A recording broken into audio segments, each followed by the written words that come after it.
یہاں سے فوجیں چلیں گی، سیاہ علم برآمد ہوں گے، اور کوئی طاقت انہیں روک نہ سکے گی، ان کا منہ پھیر نہ سکے گی، یہاں تک کہ وہ ایلیا حضور کے زمانے میں یروشلم کا نام تھا، یہاں تک کہ ایلیا میں جا کر نصب ہو جائے. گویا کہ یہ جو ہمارے ہاتھ سے نکلا ہے قبضے سے، پہلے بھی عربوں کے ہاتھوں سے نکلا تھا بیت المقدس، یروشلم، عرب واپس نہیں لے سکے تھے. کرد خون صلاح الدین ایوبی اس نے واپس لیا. عربوں میں دم نہیں رہا تھا، عیاشیوں کی وجہ سے کھوکھلے ہو چکے تھے. میں تجھ کو بتاتا ہوں تقدیر امم کیا ہے، شمشیر و سنا اول، طاؤس و رباب آخر. یہی وجہ ہے کہ تقریباً 20 صدی کے بعد ان کی حکومت ختم. آشمارا حق بود در خون بارد بر زمین بر زوال ملک مستعصم امیر المومنی. یہ ہوا کہ نہیں ہوا؟ جبکہ آئے ہیں تاتاری ہورڈز، اور جنہوں نے کہ آخری خلیفہ بنو عباس اسے محل میں سے نکالا، ایک کھال کے اندر لپیٹ کر، اور اپنے گھوڑوں کے سوؤں تلے کچل دیا. عرب معزول کر دیے گئے تھے، لیکن اب دوبارہ عربوں کو جب سہارا ملا ہے، لیکن اب بھی انہوں نے کہیں اسلام قائم نہیں کیا. کوئی روس کا غلام رہا، کوئی امریکہ کا غلام رہا، کسی نے اس کا ساتھ دیا، کسی نے اس کا ساتھ دیا. تہذیب ہے تو مغربی، تمدن ہے تو مغربی، وضع میں تم ہو نصارہ تو تمدن میں ہنود. یہ مسلمان ہیں جنہیں دیکھ کے شرمائے یہود. یہی معاملہ جب ان کا ہوا تو اب اللہ تعالیٰ کی طرف سے ان کے اوپر وہ عذاب کی بھٹی گرم ہونے والی ہے. لیکن اس کے بعد پھر یہاں سے جائیں گے وہ جو ان کی مدد کریں گے، اور یہ ایلیا کو واپس لینے والے یہ مشرق سے چلنے والے لشکر ہوں گے. یہ اسی علاقے میں جب انقلاب آ جائے گا، یہ علاقہ خراسان اور پاکستان، جب یہاں نظام خلافت قائم ہوگا، یہاں سے اسلام کی توسیع ہوگی، اور یہاں سے جانب مشرق ہند اور جانب مغرب یہ جو یہودیوں کا سیلاب آ رہا ہے، ان دونوں کا مقابلہ کرنے کے لیے انشاءاللہ العزیز، ورنہ یہ اصابتان جو ہے ایک حدیث میں جمع کرنے کی کوئی اور حکمت ہو نہیں سکتی. ورنہ تو ہندوستان پہ کئی لشکر آئے ہیں، لیکن یہ کہ در حقیقت اسی وقت جبکہ عالم عرب میں وہ بھٹی دہکے گی، اسی وقت یہاں انقلاب آ چکا ہوگا. ایک طرف یہاں سے مدد کے لیے لشکر جائیں گے کہ جو مسلمان عرب جو ہیں ان کی مدد کریں گے، حضرت مہدی کے جھنڈے تلے لڑیں گے، حضرت مہدی کی حکومت کو مستحکم کریں گے، یؤتون للمہدی. دوسری طرف وہ ہندوستان کی طرف پیش قدمی کریں گے، اور یہیں سے جیسے اس وقت سیلاب نکلا تھا جزیرہ نما عرب سے، ایک داہنی طرف ایک بائیں طرف، ایران، افغانستان، ترکستان، ادھر مصر، لیبیا، الجزائر، مراکش، موریتانیہ، اسی طریقے سے انشاءاللہ اسی علاقے سے اس کا آغاز ہوگا اور بات آگے بڑھے گی. تو غرض اثر حاصل کیا ہے؟ یہ ہونا ہے، پچھلے آثار ثابت کر رہے ہیں کہ ہونا ہے، حضور کی احادیث بتا رہی ہے کہ یہی سے ہونا ہے. ہوا صرف یہ ہے ہم بھٹک گئے، ہمیں اپنی منزل یاد نہ رہی. میں تو بہرحال ان لوگوں میں سے ہوں جنہوں نے نعرے لگائے تھے پاکستان کا مطلب کیا، لا الہ الا اللہ. میں سن 46 میں یہاں حبیبیہ ہال میں قائد اعظم نے مسلم اسٹوڈنٹ فیڈریشن کے جس اجلاس کو خطاب کیا تھا، ضلع حصار سے جو 2 ڈیلیگیٹ آئے تھے ان میں سے ایک میں تھا. میں نے بہرحال اس تحریک میں بھی حصہ لیا ہے، ایک ننھے کارکن کی حیثیت سے لیا ہے، پھر حالات کو بدلتے اپنے آنکھوں سے دیکھا ہے. ہم کہاں سے کہاں جا پہنچے ہیں. ضرورت صرف اس بات کی ہے کہ آج ہمارا حال یہ ہے، ہماری قیادت، ہماری سیاست ان لوگوں کے ہاتھ میں ہے کہ وہ فریب خوردہ شاہی کے پلاح و کرگسوں میں اسے کیا خبر کہ کیا ہے، تب وہ تاب جاویدانہ. ان کی تہذیب مغربی، ان کی ذہنیت مغربی، ان کی وضاقتہ مغربی، ان کا تمدن مغربی، ان کی سوچ مغربی، ان کے سارے اطوار مغربی. حضرت عمر رضی اللہ تعالیٰ عنہ قائد خلافت ہے، بیت المقدس کا محاصرہ کیا گیا، فصیل بڑی اونچی، شہر اندر سے سیلف سفیشنٹ، حملے کا راستہ کوئی نہیں، محاصرہ طول کھینچ رہا ہے، لیکن ان کے پاس رسد بھی موجود ہے، پانی بھی موجود ہے، وہ دروازے بند کر کے بیٹھے ہوئے. بالآخر اللہ تعالیٰ کی مشیت کا ظہور کیسے ہوا؟ ان کے کچھ علماء آئے فصیل پر، کہا دیکھو مسلمانوں، تم قیامت تک بھی یہاں پڑے رہو گے محاصرہ کر کے، ہمارا یہ شہر فتح نہیں ہوگا. ہاں ایک درویش بادشاہ کے ہاتھوں یہ شہر فتح ہونا ہے، لیکن تمہارے اندر ہمیں وہ نظر نہیں آ رہا۔ ابو عبیدہ بن الجراح رضی اللہ تعالی عنہ امین هذه الامہ، ان کا فوراً ذہن گیا وہ درویش بادشاہ مدینے میں بیٹھا ہوا ہے عمر رضی اللہ تعالی۔ اب ایک اور عمر بھی ہے جو قندھار میں بیٹھا ہے، نقشہ وہی ہے، سادگی کی حد تک نقشہ وہی، بالکل وہی، اپنی آنکھوں سے دیکھا ہے وہی سادگی۔ عمر اول عمر ثانی تھے عمر بن عبد العزیز۔ اب ایک اللہ کے فضل سے اللہ تعالیٰ ایدہ اللہ بنصرتہ، اللہ تعالیٰ ان کی نصرت فرمائے، دشمنوں کو ان کے مقابلے میں نیست و نابود کرے۔ انہوں نے ریکویسٹ بھیج دی کہ حضور تشریف لائیے، یہ شہر فتح ہو جائے گا۔ وہ ہے سفر تاریخی، اتنا طویل سفر، تقریباً 700 میل، ایک اونٹ، ایک خادم، ایک منزل پہ امیر المومنین اوپر بیٹھے، خادم آگے چل رہا ہے، اگلی منزل پہ خادم اوپر بیٹھا ہے، امیر المومنین آگے جا رہے ہیں۔ اور جب پہنچے ہیں تو وہ باری تھی خادم کی، انہوں نے ہاتھ جوڑ دیا، حضور خدا کے لیے تم کیا کہیں گے لوگ، وہ میرا برا حال کر دیں گے، تمہیں شرم نہیں آئی؟ امیر المومنین پیدل آگے چل رہے ہیں نکیل پکڑ کر، اور تم بیٹھے ہو اوپر براجمان ہو۔ حضرت عمر فرمایا الدور دورک، نہیں، باری تمہاری ہے، بیٹھ۔ اس حال میں پہنچے ہیں، اور پھر یہ کہ ابو عبیدہ بن الجراح آئے ہیں، استقبال کیا ہے تو دیکھا ہے، اس حال میں چلے آ رہے ہیں عمر، نکیل پکڑے ہوئے چلے آ رہے ہیں، اور کہتے ہیں کہ کہیں کیچڑ ویچڑ تھا، جوتے خراب ہو گئے تھے، وہ بھی اتار کے ہاتھ میں پکڑے ہوئے، کپڑے تو تھے ہی پھٹے ہوئے۔ انہوں نے کہا کہ حضرت ابو عبیدہ نے، دیکھیے یہ بڑا متمدن ملک ہے، بڑا مہذب علاقہ ہے یہ، آپ ذرا حلیہ اپنا دوست فرما لیں تب جا کے پیش ہم آپ کو کریں گے۔ آپ نے فرمایا نحن قوم اعزنا اللہ بالاسلام، ہم وہ قوم ہیں جنہیں اللہ نے عزت دی ہے اسلام کے ذریعے سے، کپڑوں کے ذریعے سے نہیں، دولت کے ذریعے سے نہیں۔ اسی حال میں گئے ہیں، اوپر سے انہوں نے کھڑے ہو کر نشانیاں دیکھی ہیں، اپنی کتابیں کھولی، ہاں یہ وہی ہے، اچھا لو جی سرنڈر، شہر تمہارے ہاتھ میں۔ خون کا ایک قطرہ نہیں بہا اور بیت المقدس فتح ہو گیا۔ لیکن اس وقت حضرت عمر نے ایک نرمی یہ کی کہ یہودیوں کے لیے بھی اسے اوپن سٹی قرار دے دیا۔ یہ احسان عظیم حضرت عمر کا، اس سے پہلے یہودی آ ہی نہیں سکتا تھا، داخل ہی نہیں ہو سکتا تھا، وہاں وہ آ کر وزٹ نہیں کر سکتا تھا، زیارت نہیں کر سکتا تھا اپنے مقدس مقامات کی۔ حضرت عمر نے یوں سمجھیے کہ تقریباً 550 برس کے بعد ان کے لیے راستہ کھولا ہے کہ ہاں تم آ سکتے ہو، زیارت کر سکتے ہو۔ لیکن یہ عیسائیوں نے لکھوایا معاہدے کے اندر، انہیں یہاں آپ آباد ہونے کی اجازت نہیں دیں گے، لیکن کم وزٹ دی پلیسز، دیکھیں، زیارتیں کریں اور جائیں۔ یہ معاہدہ حضرت عمر کا ہے رضی اللہ تعالیٰ، جو پھر خلافت راشدہ کے بعد بنو امیہ نے بھی اس کو آرڈر کیا، بنو عباس نے کیا، پھر جو ہمارے یہ ترکوں میں اندر خلافت آئی تو ترک خلفاء نے بھی اس معاہدے کی پوری پابندی کی۔ فلسطین میں آ سکتے ہیں یہودی، صرف زائرین کی حیثیت سے، وہاں آباد نہیں ہو سکتے۔ اب آئیے اگلا دور آیا حضرت عثمان کا دور خلافت۔ یہ ہے وہ وقت کہ اب یہود نے امت مسلمہ کی پیٹھ میں چھرا گھونپا۔ وہ کیسے؟ ایک یہودی عبداللہ ابن سبا اسلام کا لبادہ اوڑھ کر آ گیا،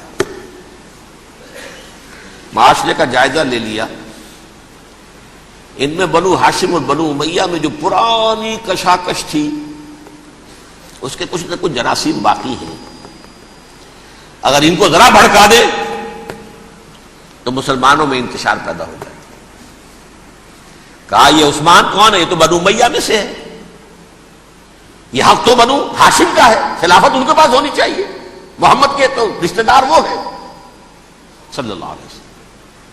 عوام الناس کے اندر بات پھیلنی شروع ہوئی، پھر ایک بڑی سازش کے انداز میں حضرت عثمان کے خلاف پروپیگنڈا، حضرت عثمان کے جو عاملین تھے، گورنر تھے، ان کے خلاف پروپیگنڈا، اور ایسی ہوشیاری کرتے تھے کہ کوفے میں کوفے کے حاکم کے خلاف کچھ نہیں کہنا، اجی مصر میں یہ ہو رہا ہے، اجی شام میں یہ ہو رہا ہے، اجی یہ جو عثمان ہے وہ یہ کر رہا ہے، یہ ظلم ہو رہا ہے، یہ لوٹ مار ہو رہی ہے، یہ خیانتیں ہو رہی ہیں۔ اب نہ تو اس زمانے میں مینز آف کمیونیکیشن، کیسے تصدیق کریں؟ افواہیں تو آپ آج کراچی کے اندر شروع ہو جائے تو پتہ نہیں چل سکتا کسی کو کہ کیا اس میں صداقت ہے کیا جھوٹ ہے. اور بری بات جو ہے فطرت انسانی کی کمزوری ہے وہ فوراً قبول کرتا ہے. کسی کے بارے میں اچھی بات ماننے کو تیار نہیں ہوتا لیکن بری بات تو فوراً تیار. بہرحال یہ فتنہ انہوں نے اٹھایا، حضرت علی کی الوہیت کا فتنہ اٹھایا، حضرت عثمان کے خلاف الفتنۃ الکبریٰ برپا کیا. حضرت عثمان شہید ہوئے. اس کے بعد 5 برس تک مسلمان ایک دوسرے کی گردنیں کاٹتے رہے، باہمی خانہ جنگی ہوئی. امت کو وہ زخم لگایا ہے جو آج تک جس سے خون رس رہا ہے. یہ شیعان عثمان اور شیعان علی تھے جو بعد میں پھر سنی اور شیعہ ہو اور آج تک ہے. فتنہ کس نے جگایا؟ ایک عبداللہ ابن سبا یہودی اور اس کے کارندے، شیطان کا ایجنٹ، اور انسانوں میں سے بھی اس کے جو بھی حواریین تھے اور شیطانوں کے اندر سے بھی تھے، انہوں نے بھی اس آگ کو بھڑکایا. یہ آپ سوچ لیجئے کہ یہ کس نے وہ زخم لگایا؟ یہودی. اگلا دور آیا، خلافت راشدہ ختم ہوئی، بنو امیہ کا بھی دور کافی گزر گیا. طارق ابن زیاد 712 عیسوی میں حملہ کرتے ہیں اسپین پر. اسپین اس وقت عیسائیت کا بہت بڑا گڑھ، بڑے کٹر ترین عیسائی جو ہے وہ اسپین میں تھے. لہذا یہودیوں کی وہاں بہت پٹائی ہوتی تھی، بہت پٹائی ہوتی. میں بتا چکا ہوں، دشمنی تھی ان کی تو چلی آ رہی تھی. عیسائیوں کے ہاتھوں یہودیوں کی وہ تو سن 300 عیسوی سے ایمپرر کانسٹنٹائن کے بعد سے شروع ہو گئی تھی. اس حوالے سے یہودیوں نے اس وقت چالاکی یہ برتی، کچھ راستے واسطے بتائے، کچھ مدد کی طارق ابن زیاد کی. طارق ابن زیاد نے انہیں اپنا محسن سمجھا.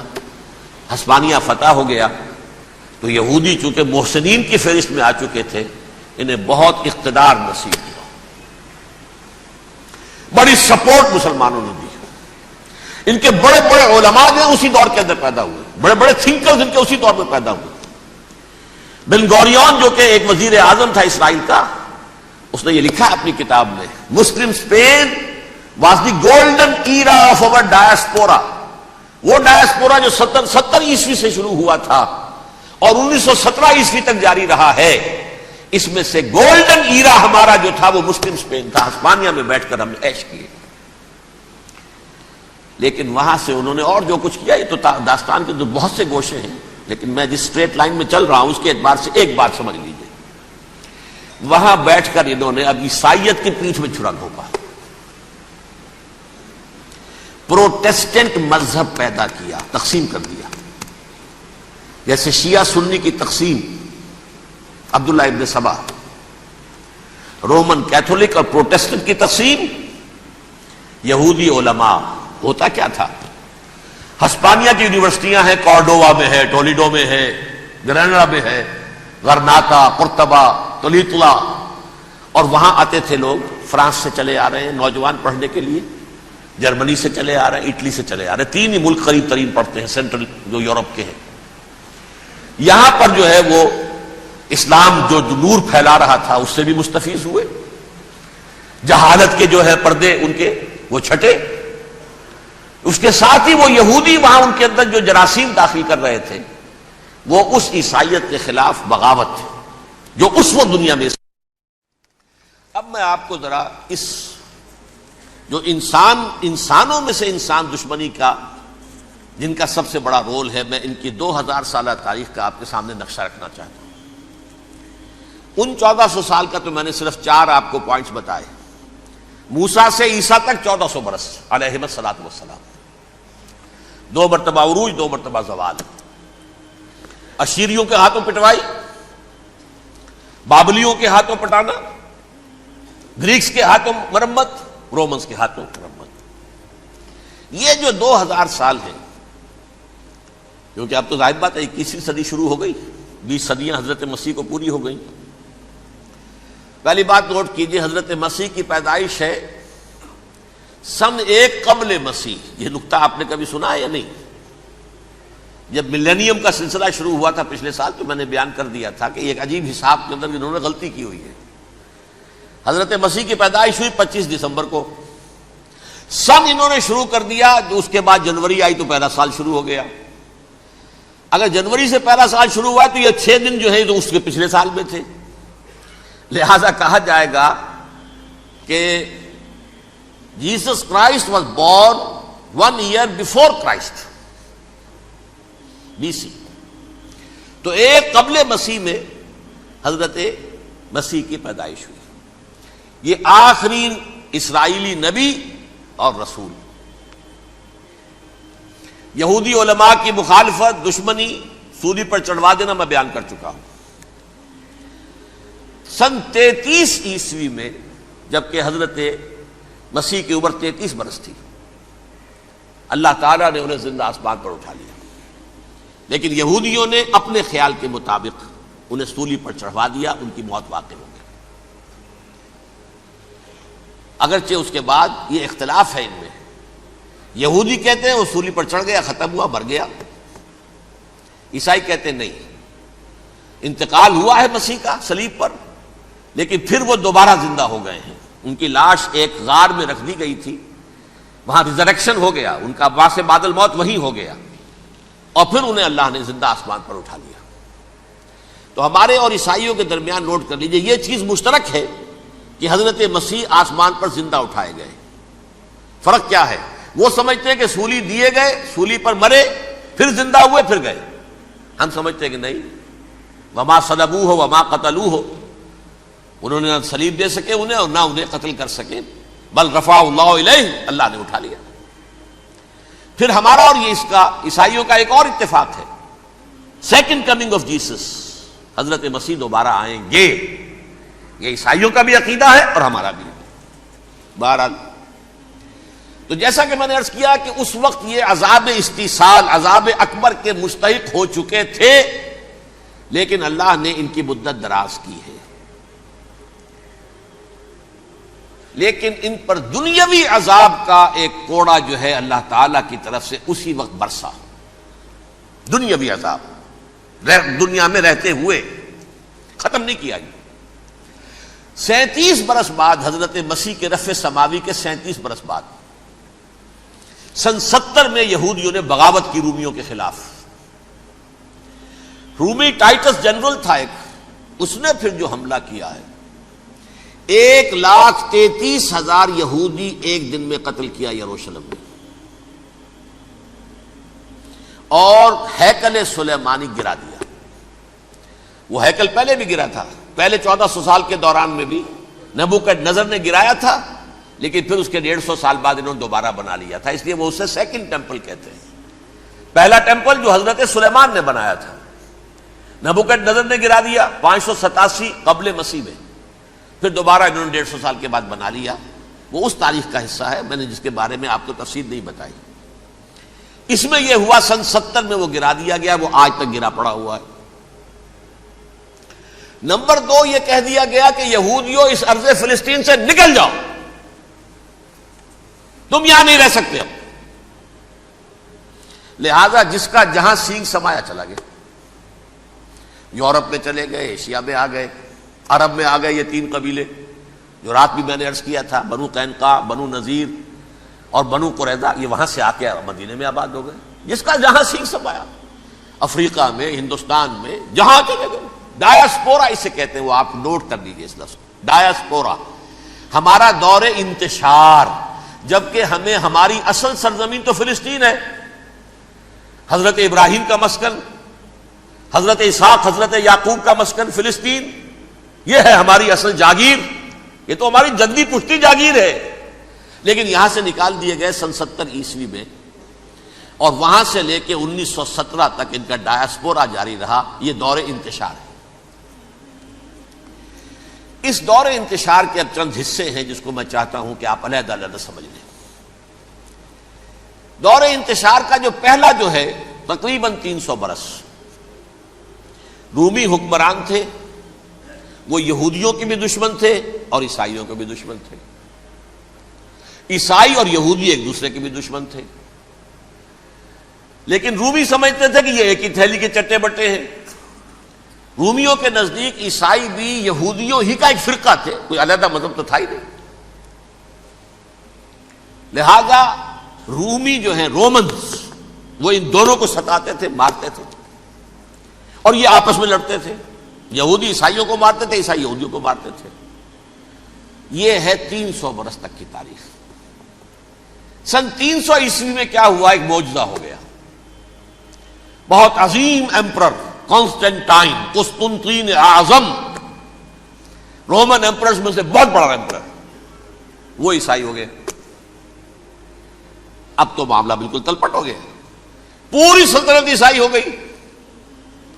اب عیسائیوں کے عیش ہو گئے اور یہودیوں پہ مار پڑنی شروع ہوئی. اب عیسائیوں کا آپ خود سوچئے کہ جنہیں وہ خدا بنا بیٹھے ہیں، خدا کا بیٹا قرار دے رہے ہیں، ان کے قاتل کون؟ یہودی بدماش. لہذا ان کی وہ پٹائی شروع ہوئی ہے یورپ میں، پوری رومن امپائر میں. انہیں ذلیل کیا گیا، شہروں میں آمد بند، علیحدہ رہو، گھیٹوز کے اندر رہو. یہودی کا نام جو ہے وہ گالی بن گیا، جیسے آج بھی یہودی گالی کہتے ہیں، جیسے خنزیر کا لفظ. آخر وہ بھی اللہ کی مخلوق ہے، لیکن آپ کو معلوم ہے کوئی شخص زبان پر نام نہیں لانا چاہتا خنزیر کا، سور کا. ہے تو مخلوق، وہ بھی ایک حیوان ہے. ایسے ہی یہ ہے یہودی، یہودی گالی، جیوٹ گالی. لہذا ایک طرف تو ان دونوں کے درمیان دشمنی، جس کو قرآن کہتا ہے وَأَغْرَيْنَا بَيْنَهُمُ الْعَدَاوَةَ وَالْبَغْضَاءَ، ہم نے ان کے مابین دشمنی جو ہے پیدا کر دی. اور جب یہ پوری سلطنت عیسائی ہو گئی تو قافیہ تنگ ہو گیا یہودیوں کا. اب آئیے 571 عیسوی، یعنی جب کہ ڈائسپورا کو کتنا عرصہ ہو چکا تھا؟ 500 برس. سن 70 سے شروع ہوا نا ڈائسپورا، جب ٹائٹس نے گرایا ہے ہیکل کو اور نکال باہر کیا انہیں فلسطین سے، بھاگ جاؤ یہاں ایک یہودی بھی نہیں رہے گا، فلسطین سے نکال دیے گئے. اس کے پورے 500 برس بعد سن 571 عیسوی میں حضور کی پیدائش ہوئی، ولادت باسعادت محمد الرسول اللہ صلی اللہ علیہ وسلم. 610 میں آپ پر وحی کا آغاز ہوا. لیکن حضور کے ساتھ ان کا معاملہ کیا رہا؟ اول تو جبکہ حضور ابھی مکے ہی میں تھے، یہودیوں نے ریشہ دوانیاں شروع کر دی حضور کے خلاف. قریش مکہ کو سکھاتے تھے، پڑھاتے تھے، ان سے یہ پوچھو، ان سے یہ پوچھو، انہیں اس طرح تنگ کرو، ان سے یہ امتحان لو، یہ آپ کے علم میں ہے. سورہ بنی اسرائیل میں، سورہ کہف میں وہ سوالات، جو امتحانی سوالات آئے تھے، ذوالقرنین کون تھا، اصحاب کہف کون تھے، تم رسول بنے پھرتے ہو تو بتاؤ، اور یہ روح کی حقیقت کیا بتاؤ. یہ ساری ریشہ دوانیاں کر رہے تھے بیٹھے ہوئے ابھی وہیں پر. حضور ابھی پہنچے بھی نہیں. ہجرت فرما کر حضور تشریف لے آئے تو حضور نے، جسے ماسٹر سٹروک کہا جائے گا، یعنی اسٹیٹس مین شپ کا ماسٹر سٹروک، آپ نے مدینے میں آتے یہودیوں کے ساتھ پیکٹ کر دیا، جوائنٹ ڈیفنس پیکٹ آف مدینہ، کہ اگر مکے والے ہم پر حملہ کریں گے تو ہم مل جل کر ایک قوم کی حیثیت سے مقابلہ کریں گے. یہ میثاق مدینہ کہلاتا ہے، جس کے بہت غلط معنی پہنائے جا رہے ہیں آج کل. بہرحال میں موضوع میرا چونکہ یہ نہیں، میں ادھر نہیں جاؤں گا. لیکن ہوا کیا؟ ہر مرتبہ یہ خیانت کے مرتکب ہوئے. ان نے جو عہد کیے تھے ان سے پھرے، اندر ہی اندر سازش، ریشہ دوانی، حضور کی بدترین دشمنی. سورہ نساء کی آیت نمبر 12 میں 14 میں 13 میں فرمایا ہے لا تزال تطلع علی خائنۃ منہم، اے نبی ہمیشہ آپ کے علم میں ان کی طرف سے خیانتیں، بددیانتیاں آتی رہیں گی. اور بار بار وہ مسلسل جنگ کی آگ بھڑکاتے تھے. قریش کو دعوت دیتے، آؤ آؤ آؤ، ہم اندر سے بغاوت کر دیں گے، تم آؤ تو صحیح، ختم کریں محمد کو اور اہل ایمان کو صلی اللہ علیہ وسلم ورضی اللہ تعالی عنہم اجمعین. لیکن پھر جب وہ آتے تھے تو یہ دبک جاتے تھے، ان میں ہمت نہیں تھی، میدان کے مرد نہیں رہے تھے. یہ سورہ حشر میں ان کا نقشہ کھینچا گیا ہے. کھلے میدان میں مقابلے کی اس کے اندر صلاحیت ہی نہیں ہے. یہ تو فصیلوں کے پیچھے سے، جیسے عورتیں کہیں دیہات میں لڑائی ہوتی ہے تو مرد جو ہے گلیوں میں لڑتے ہیں، عورتیں اوپر سے پتھر پھینکتی ہیں، بس وہ کام یہ کر سکتے تھے. من ورائے جدر، فصیلوں کے پیچھے سے، جنگ میں میدان میں نہیں آ سکتے. بہرحال قرآن مجید میں ہے یہ سورہ مائدہ کی آیت نمبر 64 کلما اوقدوا نارا للحرب اطفاها اللہ. اکثر و بیشتر مواقع پر تو یہ جب آگ بھڑکاتے تھے جنگ کی، اللہ اسے بجھا دیتا تھا. لیکن بہرحال اس کے باوجود جنگیں ہوئی، غزوہ بدر، غزوہ احد ہوئی کہ نہیں؟ یہ ساری اصل شرارت نہیں. اور اس کے نتیجے میں حضور نے پھر ایک ایک کر کے 3 قبیلوں کو سزا دی. غزوہ بدر کے فوراً بعد بنو قینقاع نکالے گئے مدینے سے، غزوہ احد کے فوراً بعد بنو نذیر نکالے گئے، اور غزوہ احزاب کے بعد بنو قریظہ نکال دیے گئے. یہ تو میں نے آپ کے سامنے رکھ دیا صرف حضور کے زمانے میں ان کا کیا رویہ رہا. دشمن رات بھی ہم نے وہ آیت پڑھی تھی، لَتَجِدَنَّ أَشَدَّ النَّاسِ عَدَاوَةً لِلَّذِينَ آمَنُوا الْيَهُودُ وَالَّذِينَ أَشْرَكُوا. اہل ایمان کی دشمنی میں شدید ترین تم پاؤ گے یہودیوں کو اور مشرکین. مشرکین بھی بعد میں ہے، پہلے یہودی. حضور کے بعد کیا ہوا اب یہ نوٹ کیجئے، یہ ان کی تاریخ کا دوسرا دور ہے. حضرت عمر رضی اللہ تعالیٰ عنہ کا عہد خلافت ہے. بیت المقدس کا محاصرہ کیا گیا، فصیل بڑی اونچی، شہر اندر سے سیلف سفیشینٹ، حملے کا راستہ کوئی نہیں. محاصرہ طول کھینچ رہا ہے لیکن ان کے پاس رسد بھی موجود ہے، پانی بھی موجود ہے، وہ دروازے بند کر کے بیٹھے ہوئے ہیں. بالآخر اللہ تعالیٰ کی مشیت کا ظہور کیسے ہوا؟ ان کے کچھ علماء آئے فصیل پر، کہا دیکھو مسلمانوں، تم قیامت تک بھی یہاں پڑے رہو گے محاصرہ کر کے، ہمارا یہ شہر فتح نہیں ہوگا. ہاں ایک درویش بادشاہ کے ہاتھوں یہ شہر فتح ہونا ہے، لیکن تمہارے اندر ہمیں وہ نظر نہیں آ رہا. ابو عبیدہ بن الجراح رضی اللہ تعالی عنہ امین هذه الامہ، ان کا فوراً ذہن گیا وہ درویش بادشاہ مدینے میں بیٹھا ہوا ہے عمر رضی اللہ تعالی. اب ایک اور عمر بھی ہے جو قندھار میں بیٹھا ہے. نقشہ وہی ہے، سادگی کی حد تک نقشہ وہی، بالکل وہی، اپنی آنکھوں سے دیکھا ہے وہی سادگی. عمر اول عمر ثانی تھے عمر بن عبد العزیز. اب ایک اللہ کے فضل سے اللہ تعالیٰ ایدہ اللہ بنصرتہ، اللہ تعالیٰ ان کی نصرت فرمائے، دشمنوں کو ان کے مقابلے میں نیست و نابود کرے. انہوں نے ریکویسٹ بھیج دی کہ حضور تشریف لائیے، یہ شہر فتح ہو جائے گا.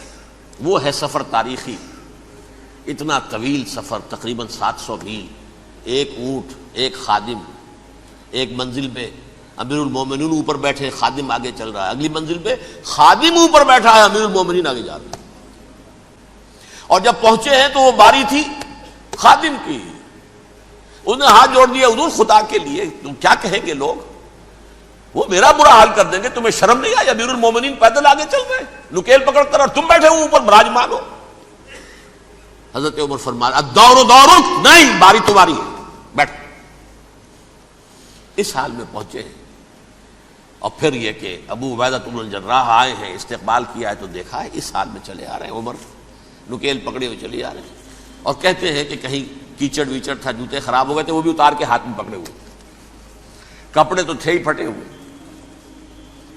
انہوں نے کہا بھی حضرت ابو عبیدہ نے، دیکھیے یہ بڑا متمدن ملک ہے، بڑا مہذب علاقہ ہے یہ، آپ ذرا حلیہ اپنا دوست فرما لیں تب جا کے پیش ہم آپ کو کریں گے. آپ نے فرمایا نحن قوم اعزنا اللہ بالاسلام، ہم وہ قوم ہیں جنہیں اللہ نے عزت دی ہے اسلام کے ذریعے سے، کپڑوں کے ذریعے سے نہیں، دولت کے ذریعے سے نہیں. اسی حال میں گئے ہیں. اوپر سے انہوں نے کھڑے ہو کر نشانیاں دیکھی ہیں، اپنی کتابیں کھولی، ہاں یہ وہی ہے. اچھا لو جی سرنڈر، شہر تمہارے ہاتھ میں. خون کا ایک قطرہ نہیں بہا اور بیت المقدس فتح ہو گیا. لیکن اس وقت حضرت عمر نے ایک نرمی یہ کی کہ یہودیوں کے لیے بھی اسے اوپن سٹی قرار دے دیا. یہ احسان عظیم حضرت عمر کا. اس سے پہلے یہودی آ ہی نہیں سکتا تھا، داخل ہی نہیں ہو سکتا تھا، وہاں وہ آ کر وزٹ نہیں کر سکتا تھا، زیارت نہیں کر سکتا تھا اپنے مقدس مقامات کی. حضرت عمر نے یوں سمجھیے کہ تقریباً 550 برس کے بعد ان کے لیے راستہ کھولا ہے کہ ہاں تم آ سکتے ہو، زیارت کر سکتے ہو. لیکن یہ عیسائیوں نے لکھوایا معاہدے کے اندر، انہیں یہاں آپ آباد ہونے کی اجازت نہیں دیں گے، لیکن کم وزٹ دی پلیسز، دیکھیں زیارتیں کریں اور جائیں. یہ معاہدہ حضرت عمر کا ہے رضی اللہ تعالی. جو پھر خلافت راشدہ کے بعد بنو امیہ نے بھی اس کو آرڈر کیا، بنو عباس نے کیا، پھر جو ہمارے یہ ترکوں میں اندر خلافت آئی تو ترک خلفاء نے بھی اس معاہدے کی پوری پابندی کی۔ فلسطین میں آ سکتے ہیں یہودی صرف زائرین کی حیثیت سے، وہاں آباد نہیں ہو سکتے۔ اب آئیے اگلا دور آیا حضرت عثمان کا دور خلافت۔ یہ ہے وہ وقت کہ اب یہود نے امت مسلمہ کی پیٹھ میں چھرا گھونپا۔ وہ کیسے؟ ایک یہودی عبداللہ ابن سبا اسلام کا لبادہ اوڑھ کر آ گیا، معاشرے کا جائزہ لے لیا، ان میں بنو ہاشم اور بنو امیہ میں جو پرانی کشاکش تھی اس کے کچھ نہ کچھ جراثیم باقی ہیں، اگر ان کو ذرا بھڑکا دے تو مسلمانوں میں انتشار پیدا ہو جائے۔ کہا یہ عثمان کون ہے؟ یہ تو بنو امیہ میں سے ہے، یہ حق تو بنو ہاشم کا ہے، خلافت ان کے پاس ہونی چاہیے، محمد کے تو رشتہ دار وہ ہے صلی اللہ علیہ وسلم۔ عوام الناس کے اندر بات پھیلنی شروع ہوئی، پھر ایک بڑی سازش کے انداز میں حضرت عثمان کے خلاف پروپیگنڈا، حضرت عثمان کے جو عاملین تھے، گورنر تھے، ان کے خلاف پروپیگنڈا، اور ایسی ہوشیاری کرتے تھے کہ کوفے میں کوفے کے حاکم کے خلاف کچھ نہیں کہنا، اجی مصر میں یہ ہو رہا ہے، اجی شام میں یہ ہو رہا ہے، اجی یہ جو عثمان ہے وہ یہ کر رہا ہے، یہ ظلم ہو رہا ہے، یہ لوٹ مار ہو رہی ہے، یہ خیانتیں ہو رہی ہیں۔ اب نہ تو اس زمانے میں مینز آف کمیونیکیشن، کیسے تصدیق کریں؟ افواہیں تو آپ آج کراچی کے اندر شروع ہو جائے تو پتہ نہیں چل سکتا کسی کو کہ کیا اس میں صداقت ہے کیا جھوٹ ہے، اور بری بات جو ہے فطرت انسانی کی کمزوری ہے وہ فوراً قبول کرتا ہے، کسی کے بارے میں اچھی بات ماننے کو تیار نہیں ہوتا لیکن بری بات تو فوراً تیار ہے۔ بہرحال یہ فتنہ انہوں نے اٹھایا، حضرت علی کی الوہیت کا فتنہ اٹھایا، حضرت عثمان کے خلاف الفتنۃ الکبریٰ برپا کیا، حضرت عثمان شہید ہوئے، اس کے بعد 5 برس تک مسلمان ایک دوسرے کی گردنیں کاٹتے رہے، باہمی خانہ جنگی ہوئی، امت کو وہ زخم لگایا ہے جو آج تک جس سے خون رس رہا ہے۔ یہ شیعان عثمان اور شیعان علی تھے جو بعد میں پھر سنی اور شیعہ ہو اور آج تک ہے۔ فتنہ کس نے جگایا؟ ایک عبداللہ ابن سبا یہودی اور اس کے کارندے، شیطان کا ایجنٹ، اور انسانوں میں سے بھی اس کے جو بھی حواریین تھے اور شیطانوں کے اندر سے بھی تھے، انہوں نے بھی اس آگ کو بھڑکایا۔ یہ آپ سوچ لیجئے کہ یہ کس نے وہ زخم لگایا؟ یہودی۔ اگلا دور آیا، خلافت راشدہ ختم ہوئی، بنو امیہ کا بھی دور کافی گزر گیا۔ طارق ابن زیاد 712 عیسوی میں حملہ کرتے ہیں اسپین پر۔ اسپین اس وقت عیسائیت کا بہت بڑا گڑھ، بڑے کٹر ترین عیسائی جو ہے وہ اسپین میں تھے، لہذا یہودیوں کی وہاں بہت پٹائی ہوتی تھی، یہ میں بتا چکا ہوں، دشمنی تھی ان کی تو چلی آ رہی تھی عیسائیوں کے ہاتھوں یہودیوں کی، وہ تو سن 300 عیسوی سے ایمپرر کانسٹنٹائن کے بعد سے شروع ہو گئی تھی۔ اس حوالے سے یہودیوں نے اس وقت چالاکی یہ برتی، کچھ راستے واسطے بتائے، کچھ مدد کی طارق ابن زیاد کی۔ طارق ابن زیاد نے انہیں اپنا محسن سمجھا، ہسپانیہ فتح ہو گیا تو یہودی چونکہ محسنین کی فہرست میں آ چکے تھے، انہیں بہت اقتدار نصیب ہوا، بڑی سپورٹ مسلمانوں نے دی۔ ان کے بڑے بڑے علماء جو ہیں اسی دور کے اندر پیدا ہوئے، بڑے بڑے تھنکرز ان کے اسی دور میں پیدا ہوئے۔ بن گوریون جو کہ ایک وزیر اعظم تھا اسرائیل کا، اس نے یہ لکھا ہے اپنی کتاب میں، Muslim Spain was the golden era of our diaspora. وہ ڈائسپورا جو 70 عیسوی سے شروع ہوا تھا اور 1917 عیسوی تک جاری رہا ہے، اس میں سے گولڈن ایرا ہمارا جو تھا وہ مسلم اسپین تھا، ہسپانیہ میں بیٹھ کر ہم نے عیش کیے۔ لیکن وہاں سے انہوں نے اور جو کچھ کیا، یہ تو داستان کے بہت سے گوشے ہیں، لیکن میں جس اسٹریٹ لائن میں چل رہا ہوں اس کے اعتبار سے ایک بات سمجھ لیجیے، وہاں بیٹھ کر انہوں نے اب عیسائیت کی پیٹھ میں چھرا گھونپا، پروٹیسٹنٹ مذہب پیدا کیا، تقسیم کر دیا، جیسے شیعہ سنی کی تقسیم، عبداللہ ابن سبا، رومن کیتھولک اور پروٹیسٹنٹ کی تقسیم، یہودی علماء۔ ہوتا کیا تھا، ہسپانیہ کی یونیورسٹیاں ہیں، کارڈووا میں ہے، ٹولیڈو میں ہے، گریناڈا میں ہے، غرناطہ، قرطبہ، تولیتلا، اور وہاں آتے تھے لوگ فرانس سے چلے آ رہے ہیں نوجوان پڑھنے کے لیے، جرمنی سے چلے آ رہے ہیں، اٹلی سے چلے آ رہے ہیں، 3 ہی ملک قریب ترین پڑھتے ہیں سینٹرل جو یورپ کے ہیں۔ یہاں پر جو ہے وہ اسلام جو نور پھیلا رہا تھا اس سے بھی مستفیض ہوئے، جہالت کے جو ہے پردے ان کے وہ چھٹے، اس کے ساتھ ہی وہ یہودی وہاں ان کے اندر جو جراثیم داخل کر رہے تھے وہ اس عیسائیت کے خلاف بغاوت تھی جو اس وقت دنیا میں عیسائیت اس وقت تھی، پوپ کا راج تھا دنیا میں اس وقت۔ یورپ میں جو عیسائیت تھی اس میں ایک طرف بادشاہ تھے، لیکن بادشاہوں کی حیثیت وہاں پر یوں سمجھ لیجئے کٹ پتلیوں کی تھی، اصل قوت پوپ کے ہاتھ میں تھی۔ اور پوپ کو انہوں نے جیسے قرآن نے کہا اتخذوا احبارهم ورهبانهم اربابا من دون اللہ، چونکہ سینٹ پال نے شریعت موسوی ساقط کر دی تھی تو اب شریعت تھی ہی نہیں، پوپ کو اختیار تھا جس چیز کو چاہے حلال قرار دے دے، جس چیز کو چاہے حرام قرار دے دے۔ اتخذوا احبارهم ورهبانهم اربابا من دون اللہ۔ انہوں نے کہا صاحب یہ پوپ کس بلا کا نام ہے، یہ بھی انسان ہے۔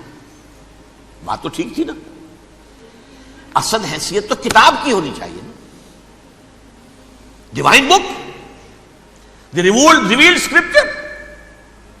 لہذا اور یہ کتاب ہر شخص پڑھ سکتا ہے، کوئی پوپ کے باپ کو جو ہے کوئی اس کے لیے پروپرائٹری رائٹس تو نہیں ہے کہ صرف پوپ پڑھ سکتا ہے یا پادری پڑھ سکتے ہیں، ہم بھی پڑھ سکتے ہیں، ہم بھی سمجھ سکتے ہیں۔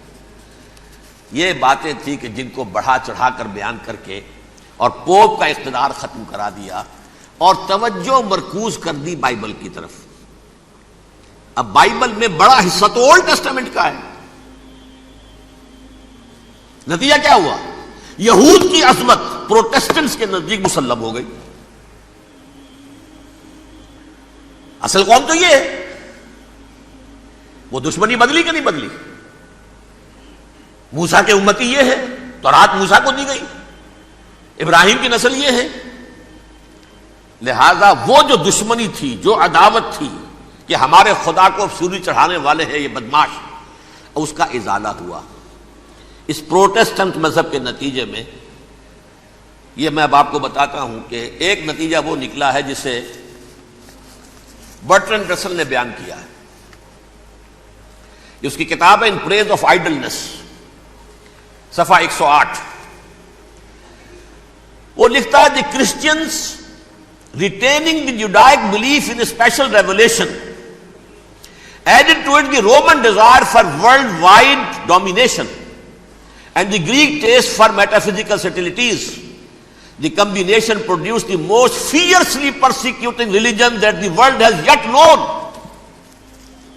یہ 3 چیزیں آ کر عیسائیت میں مل گئی۔ ایک تو جب یہ اولڈ ٹیسٹامنٹ جو ہے وہ ان کے ہاتھ میں آ گئی، اور اس کے میں کچھ آپ کو بتا دیتا ہوں کہ اولڈ ٹیسٹامنٹ کی تعلیمات، کیونکہ یہ اولڈ ٹیسٹامنٹ جو ہے یہ محرف تھی، اصل تورات تو گم ہو گئی تھی 587 قبل مسیح میں، جب پہلی مرتبہ ہیکل جو ہے تباہ ہوا ہے اس وقت ختم ہو گئی تھی۔ اس کے کوئی 150 سال کے بعد انہوں نے یادداشتوں سے مرتب کر کے لکھی ہے۔ اب اس میں ان کے اپنے خیالات، اپنے امانی، اپنی توجیحات وہ شامل ہو گئی۔ لہذا میں آپ کو حوالے دیتا ہوں اس کتاب کے اندر مظالم کی جو تعلیم دی گئی ہے۔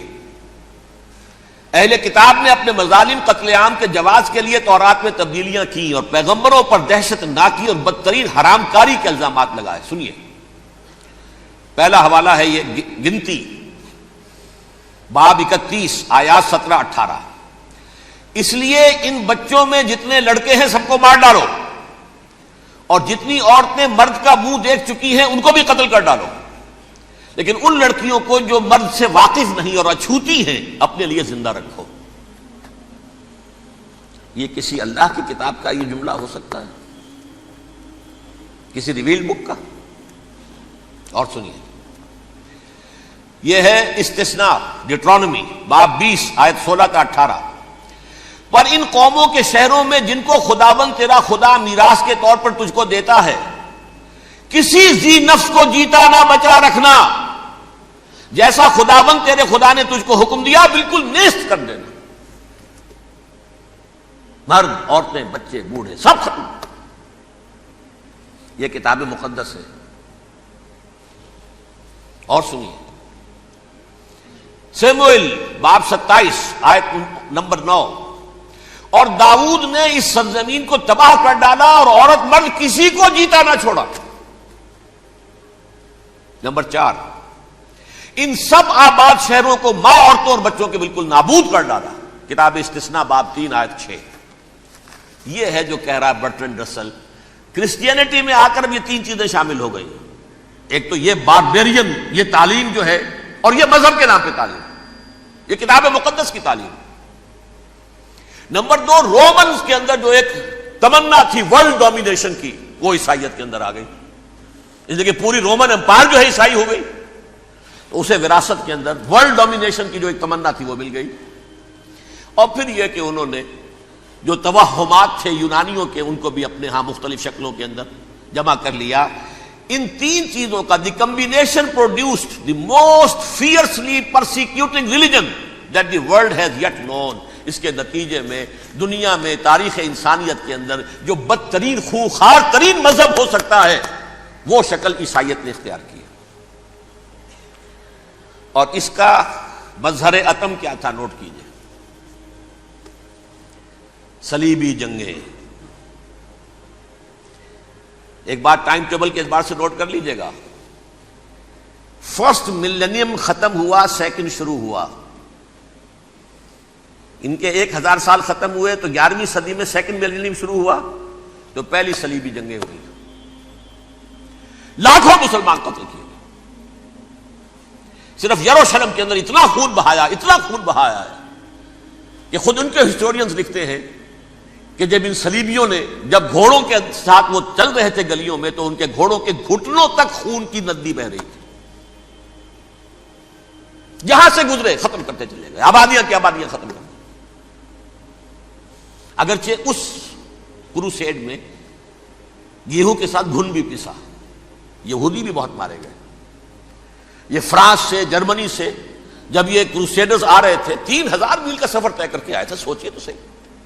اربن ثانی پوپ جو تھا، آگ لگا دی تھی اس نے پورے یورپ کے اندر، شرم سے ڈوب مرو، تمہارے مقدس علاقے مسلمانوں کے ہاتھ میں، انفیڈلز، یہ کافر، یہ مرتد، یہ ملحد۔ مسیح جہاں پیدا ہوا، مسیح کو جہاں سولی دی گئی، وہ کہاں ہے؟ ان کے ہاتھ میں۔ وہ آگ لگائی ہے، 3000 میل کا فاصلہ طے کر کے یہ قومیں آئی ہیں وہاں، اور جو تباہی مچائی ہے انہوں نے، تاریخ انسانی میں ایسی بربریت کی کوئی مثال۔ اور یہ ان کے اپنے ہسٹورینز لکھتے ہیں، شرم کے مارے ایسے محسوس ہوتا ہے جیسے ان کی گردنیں جھکی جا رہی ہوں، لکھتے ہیں۔ پہلا رب نو یار دا شوق ہویا،